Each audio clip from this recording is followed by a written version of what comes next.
শীতে হালকা আঘাত পেলেই কেন বেশি ব্যথা অনুভব হয়? শীতকালে এই ব্যাপারটা নিশ্চয়ই আপনার সাথেও ঘটে।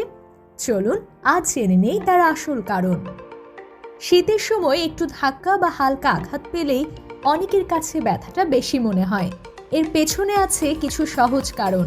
শীতে আমাদের শরীর ঠান্ডা থেকে বাঁচতে রক্তনালীগুলো সংকুচিত করে ফেলে, ফলে আঘাত পাওয়া জায়গায় রক্ত চলাচল কমে যায় আর ব্যথার অনুভূতি বেড়ে যায়। ঠান্ডা আবহাওয়ায় আমাদের স্নায়ুগুলো আরও সংবেদনশীল হয়ে পড়ে, তাই সামান্য চাপও মস্তিষ্কে বড় ব্যথার সংকেত পাঠায়।